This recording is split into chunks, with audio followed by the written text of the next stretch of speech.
Through repetition of things you don't want to do, you develop mental, like an armor for your mind. Start to armor your mind, because your mind's like, okay, we suffer every day. It's what we do. We do stuff that sucks every day. So then when the suck stuff comes, you're ready for it. And that's how I started coming up. I just started being very uncomfortable. And now it's like just a way of life. Your struggle is what made you who you are now. I started being a master of what I was scared of. I was scared of my mind. And I became literally a master of that mind.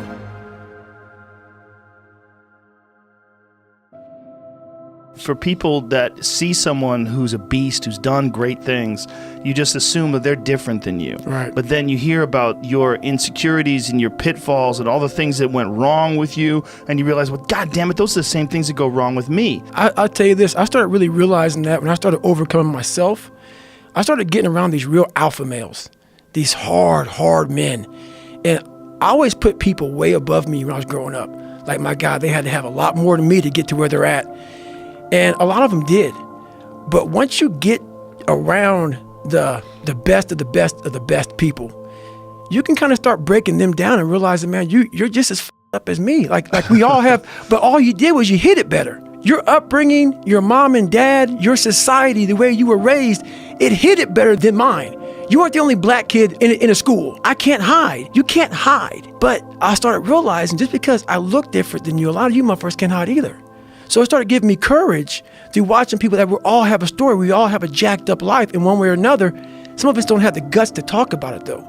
And that's where I found the guts to talk about mine. There's purity in physical pursuits, because it doesn't matter what your social status is. It doesn't matter how people perceive you. When it comes down to how long can you stay in that pool, when it comes down to how far can you run, right, when it comes down to how much can you push yourself past the part where you want to quit, right, how far can you keep going, there's a purity in that. It dissolves social order, all that bullshit, what people think about you goes out the window. It's who are you right now? That's right. Who are you right now? And I look at it as psychological warfare. And that's where I started learning that life is one big psychological warfare that you play on yourself. The most important conversation I ever had is with myself. And the I was telling myself was so up, it was so wrong, it was so misguided. And other people start to write that dialogue for you also. And it starts to be what you say to yourself every single day. And I started creating a whole nother warfare, a whole nother battle started becoming. I was like, oh, hang on a second, Goggins.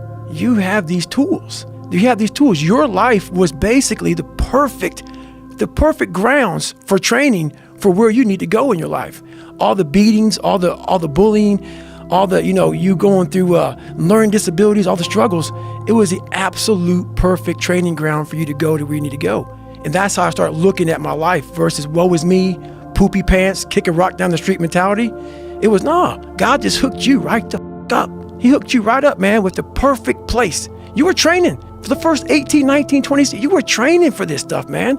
You have the advantage of everybody else versus, my God, they're so above me. They came from a great family. Mom and dad love them. They didn't have to learn, they didn't stutter, they didn't struggle. No, man, your struggle is what made you who you are now. So I started flipping this into a whole different, I started being a master of what I was scared of. I was scared of my mind. And I became literally a master of that mind. And that's what from now on, it sets me apart from most people. I used to look at my life from a different vantage point. And when you're in all the muck and you're just walking in muck and walking in muck and walking in muck, you don't see that if you look off to the left of the muck, there's a sidewalk, brother.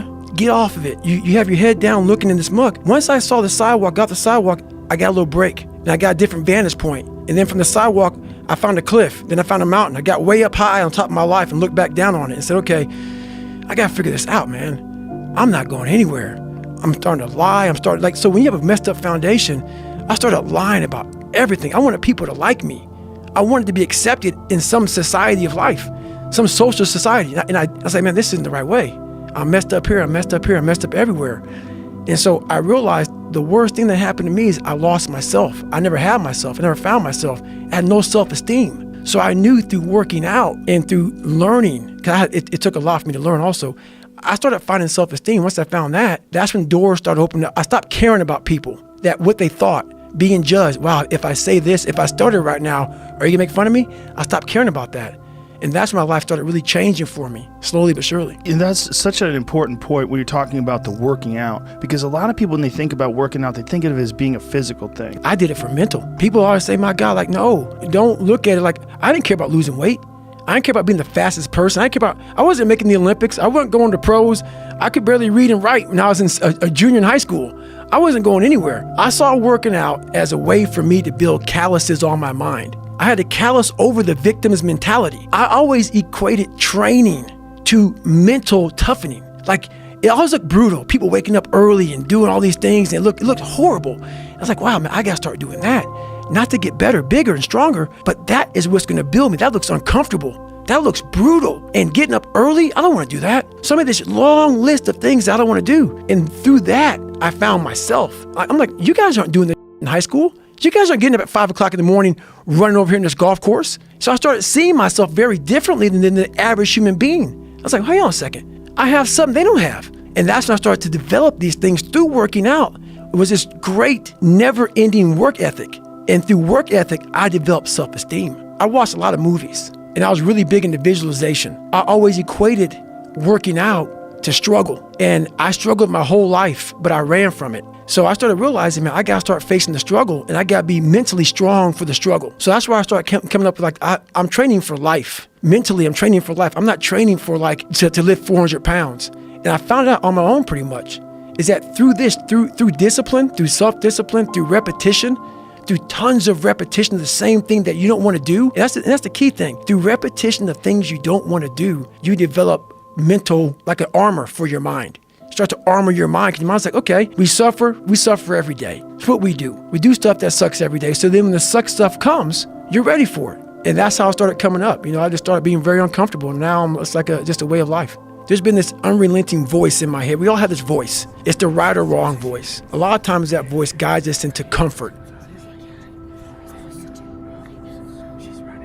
My voice guided me into comfort a lot. But I have this other voice I heard my whole life saying, hey, motherfucker, what are you doing? Nah, man, we got to go over here. We got to go over here to that rock pile over in the corner where nobody's at. That's where victory's at. We're over there in that corner. So this voice was giving me all these answers. Now, I wasn't a real smart kid growing up, but I had this crazy voice in my head saying, over there is where the answers are. And I didn't want to listen to it, because over there was pain. Over there was me looking in the mirror. Over there was me being accountable for all these things I went through my life. Even though people put them on me, it's now mine to own. And I didn't want to go over there by myself, but I had to. And this voice was guiding me there. You're literally trying to reinvent the wheel, but I was trying to reinvent my